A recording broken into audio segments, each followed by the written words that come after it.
پھر یہ فرمایا کہ معاہدے کی پابندی کرو، معاہدے کے خلاف کوئی کام نہ کرو، اور اس میں ایسی روشن مثالیں اس امت نے پیش کی جس کی نظیر دنیا کی تاریخ میں نہیں ملتی۔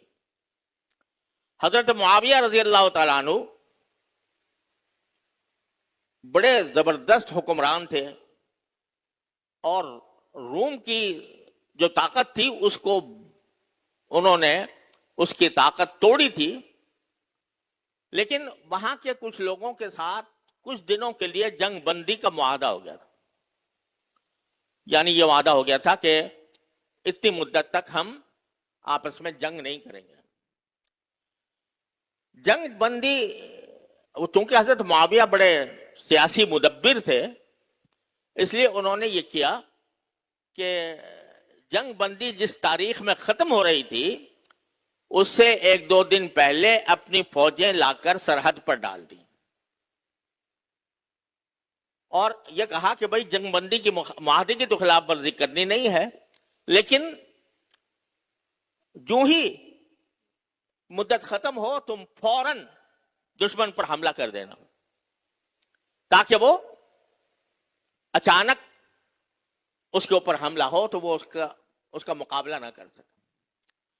چنانچہ فوجیں وہاں پڑی ہوئی تھی، لشکر وہاں پڑا ہوا تھا، ادھر وہ تاریخ کا سورج ڈوبا اور ادھر انہوں نے حملہ کر دیا رومی سلطنت کے ایک علاقے پر۔ اور چونکہ حملہ ان کے لیے غیر متوقع تھا، وہ یہ سمجھتے تھے کہ بھئی ابھی جنگ بندی مدت ختم ہوئی ہے، پھر فوجیں آئیں گی، پھر دیر لگے گی، جب جا کے کہیں جنگ ہوگی، تو وہ اس خیال میں تھے کہ ابھی اتنا اچانک حملہ نہیں ہوگا، لیکن وہ اچانک ہو گیا۔ چونکہ اچانک ہو گیا تو بہت جلدی فتح ہوتی چلی گئی، بہت سے علاقے فتح کر لیے حضرت معاویہ نے۔ اب فتح کرتے ہوئے جا رہے ہیں، آگے بڑھ رہے ہیں، پیچھے سے ایک گھوڑا سوار دور سے آواز دیتا ہے، قفو یا عباد اللہ، قفو یا عباد اللہ، اے اللہ کے بندو ٹھہرو، ایک اللہ کے بندو ٹھہرو۔ حضرت معاویہ رضی اللہ تعالیٰ عنہ نے رک گئے، لشکر کو روکنے کا حکم دیا۔ جب وہ قریب آئے تو معلوم ہوا کہ وہ ایک صحابی تھے، حضرت عمرو بن عبسہ رضی اللہ تعالیٰ عنہ۔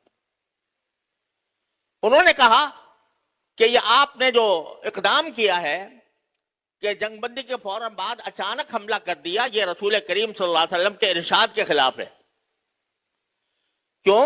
اس لیے کہ میں نے اب رسول کریم صلی اللہ علیہ وسلم کو اپنے کانوں سے فرماتے ہوئے سنا کہ من کان بینہ و بین قوم عہد فلا یحلنہ ولا یشدنہ حتی یمضی اجلہ، او کما قال صلی اللہ علیہ وسلم۔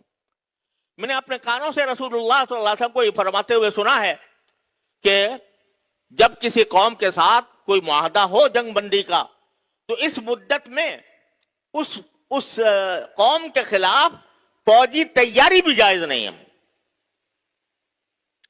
اس مدت میں آپ گھوڑوں پر زین بھی لگا سکتے ہیں، آپ وہاں پر گھوڑوں کا لشکر بھی اپنے جگہ پر اپنے ملک میں بھی تیار نہیں کر سکتے۔ لہذا آپ نے جو یہ کام کیا ہے، جو یہ فتح کیا علاقہ، یہ رسول کریم صلی اللہ علیہ وسلم کے ارشاد کے خلاف ہے، معاہدے کے خلاف ہے۔ کیوں ہی حضرت معاویہ رضی اللہ تعالیٰ عنہ نے نبی کریم صلی اللہ علیہ وسلم کا ارشاد سنا، فوراً حکم دیا فوجیں واپس چلی جائیں، فوجیں واپس چلی جائیں۔ جو علاقہ فتح کیا گیا تھا وہ واپس لوٹا دیا۔ کیوں؟ اس لیے کہ سرکار دو عالم صلی اللہ علیہ وسلم نے جنگ کے کچھ قواعد بنائے، اور جتنے جہاد ہوئے ان سب میں ان قواعد کی، ان اخلاق کی، ان ہدایات کی پوری پابندی کی گئی صحابہ کرام کی طرف سے۔